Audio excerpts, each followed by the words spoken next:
জানেন, আগের দিন রাতের বেলা কাকে ফোন দিয়েছিলাম? তিনি ছিলেন আমার আইনজীবী অ্যাডভোকেট মাহবুব রহমান। আরো বড় কথা, তিনি আমার বাবার ঘনিষ্ঠ বন্ধু ছিলেন। বাবা মারা যাওয়ার পর থেকে তিনি সবকিছু দেখাশোনা করতেন। আমি ধীরে ধীরে চোখ বন্ধ করলাম। মনে পড়লো বাবার কথা। আমার বাবা গ্রামের সাধারণ কৃষক ছিলেন না, যেমনটা রায়হানের পরিবার সবসময় ব্যঙ্গ করে বলতো। তিনি ছিলেন একজন প্রতিষ্ঠিত ব্যবসায়ী। আমাদের এলাকায় জমি, বাড়ি আর বেশ কিছু সম্পত্তি ছিল তার। মারা যাওয়ার আগে তিনি শহরের এই বাড়িটা আমার নামে লিখে দিয়েছিলেন, যে বাড়িতে গত 5 বছর ধরে রায়হান, তার মা আর তার বোন দিব্যি বসবাস করছে। সেই বাড়ির একমাত্র মালিক আমি। বিয়ের পর রায়হান বলেছিল, বাড়িটা তোমার নামে থাকলে মা খারাপ ভাববে। আপাতত সবাইকে বলি বাড়িটা আমার ভাড়া নেওয়া। আমি তখন ওকে অন্ধের মতো বিশ্বাস করতাম, ভালোবাসতাম, তাই প্রশ্ন করিনি, আপত্তিও করিনি। এরপর থেকে সবাই ভেবেছে বাড়িটা রায়হানের, আর আমি চুপ থেকেছি। কিন্তু গত রাতের পর আর চুপ থাকার শক্তি আমার ছিল না। রাত শেষ না হতেই আমি সিদ্ধান্ত নিয়েছিলাম।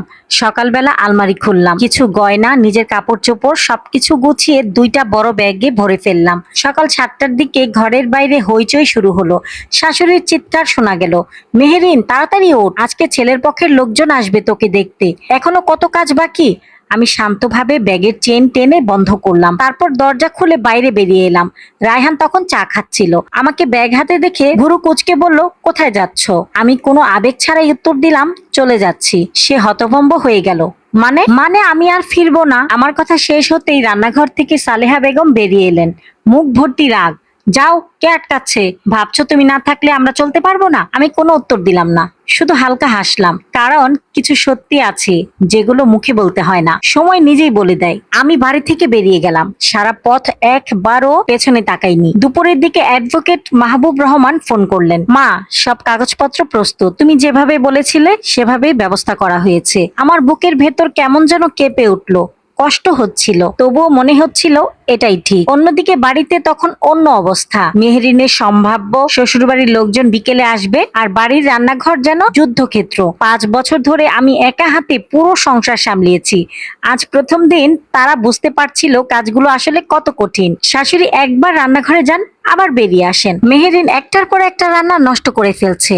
রায়হান বিরক্ত হয়ে কখনো বাজারে ছুটছে, কখনো গ্যাসের সামনে দাঁড়াচ্ছে, কিন্তু কোনো কিছুই ঠিকঠাক হচ্ছিল না। বিকেল গড়িয়ে সন্ধ্যা নামলো। অবশেষে মেহেরিনের সম্ভাব্য শ্বশুরবাড়ির লোকজন এসে পৌঁছালো। ড্রয়িং রুমে সবাই বসেছে, কেউ বিব্রত, কেউ অস্বস্তিতে। রায়হান জোর করে হাসি মুখ রাখার চেষ্টা করছে। মেহেরিনের কপাল ঘামে ভিজে গেছে, আর সালেহা বেগমের মুখের রং বারবার বদলে যাচ্ছে। ঠিক তখনই বাড়ির কলিং বেল আবার বেজে উঠলো, টং টং। সবাই একসঙ্গে দরজার দিকে তাকালো। রায়হান ভেবেছিল হয়তো আরো কোনো অতিথি এসেছে। সে এগিয়ে গিয়ে দরজা খুললো, আর দরজা খুলতেই তার মুখের রং মুহূর্তের মধ্যেই উধাও হয়ে গেল। দরজার সামনে দাঁড়িয়েছিলেন অ্যাডভোকেট মাহবুব রহমান, তার সঙ্গে আরো কয়েকজন।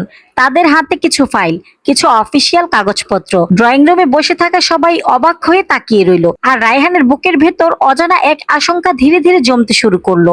ঘরের ভেতর তখন এমন নীরবতা, যেন কেউ হঠাৎ সব শব্দ কেড়ে নিয়েছে। যে মানুষগুলো এতক্ষণ আমাকে তুচ্ছ তাচ্ছিল্য করছিল, তারা এখন এক দৃষ্টিতে আমার দিকে তাকিয়ে আছে। কারণ অ্যাডভোকেটের সাথে আমিও ছিলাম। রায়হানের চোখে অবিশ্বাস, শাশুড়ির চোখে আতঙ্ক, আর মেহরিনের মুখের রং বারবার বদলে যাচ্ছে। কিন্তু আশ্চর্যের বিষয়, তাদের কাউকে দেখে আমার কোনো আনন্দ হচ্ছিল না, প্রতিশোধের সুখও না। কারণ মানুষকে হারিয়ে দেওয়ার আনন্দের চেয়ে ভালোবেসে হারানোর কষ্ট অনেক বড়। আইনজীবী চলে যাওয়ার পর বেশ কিছুক্ষণ কেউ কোনো কথা বলল না। শেষ পর্যন্ত রায়হানই নীরবতা ভাঙলো। এরপরে কি হয়েছিল সেটা জানতে অবশ্যই আমার পরবর্তী পর্বে চোখ রাখবেন। ভিডিওটি ভালো লাগলে একটা লাইক দিয়ে আমার পাশে থাকবেন। আজকের মতো ভিডিওটি এ পর্যন্তই। আল্লাহ হাফেজ, আসসালামু আলাইকুম।